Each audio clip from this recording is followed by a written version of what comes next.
విదేశాల్లో చదవాలనుకుంటున్నారా? అయితే విదేశ్ కన్సల్ట్ ని సంప్రదించండి. మ్యారేజ్ అయిపోయింది అనుకుంటూ ఆవిడ ఏమంటున్నారంటే మరి నాకు ఒక భవిష్యత్తు ఉండాలి కదా. అసలు లింక్ ఎలా ఉంది? దువ్వాడ శ్రీనివాస్ ఆయన మాకు లీగల్ గా ఫాదర్. ఆయనతో ఉండడానికి మేము వచ్చాం. వాళ్ళ పిల్లలకి మా డాడీకి సంబంధం ఏంటి? వాళ్ళు ఎందుకు వస్తారు? వాళ్ళు కావాలంటే వాళ్ళ హస్బెండ్ దగ్గరికి వెళ్ళి వాళ్ళ డాడీ దగ్గరికి తీసుకెళ్లి ఫైట్ చేయించమనండి. అక్కడ ఫైట్ చేస్తే లీగల్ గా రైట్ ఉన్నట్టు. ఏం రైట్ ఉందండి? మా డాడీతో మేమంటే ఆంబులెన్స్ పోవడం నాకు అర్థం కావట్లేదు. ఈ రోజు 2 ఏళ్లుగా రాష్ట్రంలో దువ్వాడ శ్రీనివాస్ కుటుంబం, రచ్చకెక్కిన కుటుంబం ప్రతిరోజు వార్తలు. ఈరోజు ఎన్నికలు అయిపోయిన తర్వాత కూడా దువ్వాడ ఇంటి వద్ద హైడ్రామా, దువ్వాడ ఇంటి వద్ద నాటకీయ పరిణామంగా ఇప్పుడు జరుగుతున్నటువంటి పరిణామాలు ఏంటంటే ఈ కుటుంబ వ్యవహారం. నా కుటుంబమే నా మీద దాడి చేసే పరిస్థితి. మనిషిలో యాంటీబాడీస్ ఉంటాయి. ఆ యాంటీబాడీస్ మనిషి మీద తిరిగి యాక్ట్ చేస్తుంది. అప్పుడు మనిషి చాలా ఇబ్బందులకు అనారోగ్యానికి గురకాల్సి వస్తుంది. అలాంటి పరిస్థితి నాకు. కుటుంబమే రాజకీయాన్ని ఎంతగా చూశాను, రాజకీయం నా జీవితంలో ఎంత గట్టిగా ఒక కృతనిశ్చయంతో ఒక ఆలోచనతో పెట్టుకున్నాను పనిచేయాలి. కుటుంబం కూడా అలాగే చూశాను. నేనేమి స్థితివంతుని కాదు, శ్రీమంతుని కాదు. ఎంఏ ఇంగ్లీష్ చేసి లా చేసి దువ్వాడ కృష్ణమూర్తి గారు సెక్షన్ ఇంజనీర్గా రైల్వేలో పనిచేస్తే వాళ్ళ పెద్ద అబ్బాయిగా నేను ఒక ఉన్నతమైన స్థాయికి రావాలని రాజకీయాన్ని ఎంచుకొని నేను పనిచేస్తాను. దువ్వాడ హైదరి, దువ్వాడ నవీన ఇల్లు ట్రాన్స్ఫర్కి వెళ్ళేటప్పుడు ఒక 15 లక్షల రూపాయలు లోన్ ఉంటే ట్రాన్స్ఫర్. నేనేమన్నానంటే వీల్ నెంబర్ రాసుకున్నాను. వీల్ నెంబర్ రాసిచ్చేస్తాను, నేను అప్పు తీర్చేస్తాను. తీర్చిన వెంటనే రిజిస్ట్రేషన్ చేస్తాను. మీ ముందు కూడా చెప్పాను.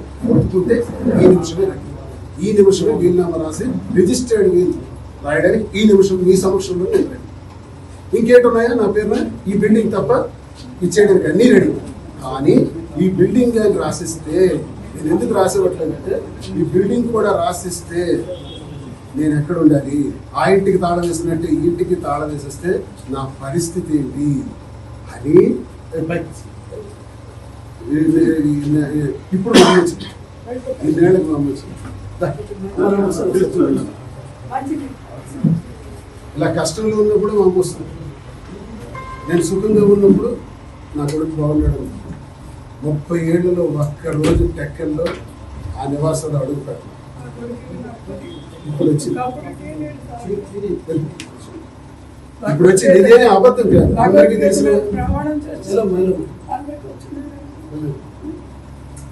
ప్రకటించినప్పటికే 4 సిట్టింగ్లు అయ్యాయి అధిష్టానం వద్ద. ఆ 4 సిట్టింగుల్లో తన అధిష్టానం వద్ద పెట్టిన డిమాండ్ ఏంటంటే టికెట్ నాకు ఇవ్వండి, నాకు దువ్వాడ శ్రీనివాస్తో డివర్స్ ఇప్పించండి, విడాకులు ఇప్పించండి, లేదంటే నేను ఉరేసుకొని ఇక్కడే విషం తాగి చేస్తాను. ఇది నాకు అధిష్టానం. ఈ రకమైన పరిస్థితులు నేను అధిష్టానానికి ఒక మాట చెప్పాను. బాగున్నప్పుడు ఎలా ఉన్నానో ఆర్థిక ఇబ్బందులకి ఎదుర్కొనే సందర్భంలో కూడా అలాగే చూశాను. నా సమస్య, నా కష్టాన్ని, నా బాధని తాకని వల్ల చూసుకుంటూ ఇద్దరు కుమార్తెలు చిన్నప్పటి నుంచి అల్లారు ముద్దుగా పెంచుకోండి. ఇవన్నీ మీకు తెలియని విషయాలు పెంచుకుంటూ వాళ్ళకి పెద్దవాళ్ళై డాక్టర్స్ని చేయించి డాక్టర్స్గా చదివేటప్పుడు నా కృషి అంతా నేను చేస్తాను. ఏ తండ్రి అయినా చేస్తాను.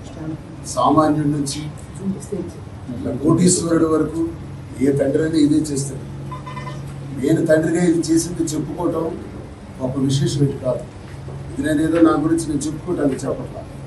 కుటుంబ వ్యవహారం రోడ్డెక్కింది కాబట్టి చెప్పాల్సిన అవసరం వచ్చింది కాబట్టి చెప్పక తప్పని పరిస్థితులు వచ్చాయి కాబట్టి ఆఖరికి నేను నా కుటుంబాన్ని ఇలా చూశాను అలా చూశాను అని చెప్పుకునే దుస్థితి నాకు ఏర్పడినది చాలా బాధపడుతుందన్నా. మరి కొంతమందిని ఉసుగొలిపి ఆ ఎంపీ టికెట్ శ్రీనికి కాదు ఇతనికి ఇవ్వండి అన్నట్టు మీ దగ్గరికి పంపారు. ఎప్పటి నుంచో నేను నరకం అనిపిస్తున్నానన్నా. వద్దన్నా, ఈసారి మనం గెలుస్తాం, అంతా బాగుంది, తనే పోటీ చేస్తారన్నా, నేను సహకరిస్తానన్నా అని జగన్ అన్నకి నచ్చ చెప్పి టెక్కలొచ్చి నాకు మూలపేట పోర్టు శంకుస్థాపన సందర్భంగా అనౌన్స్ చేసిన టికెట్ ని నేను దువ్వాడ శ్రీనివాస్ అని నేను ప్రకటించాను. దువ్వాడ వాణి పోటీ చేస్తాను, నేను చేయను, నేను పార్టీకే పనిచేస్తాను అంటే నా 25 సంవత్సరాల కష్టాన్ని 100 మెట్లు కిందకి దిగి కుటుంబ రక్షణ కోసం, కుటుంబ సంక్షేమం కోసం, కుటుంబం బాగుండాలి, కుటుంబం రోడ్లు ఎక్కకూడదు. సరే తను ఆశపడుతుంది, తను అవని, నేనైతే ఏంటి తనైతే ఏంటి అనుకున్నాను తప్ప అలా అనుకోని వాడిని అయితే నేను టికెట్ జగనన్న కన్విన్స్ చేస్తానా? నేను వచ్చి దువ్వాడ వాణిగా పోటీ చేస్తానని అనౌన్స్ చేస్తాను.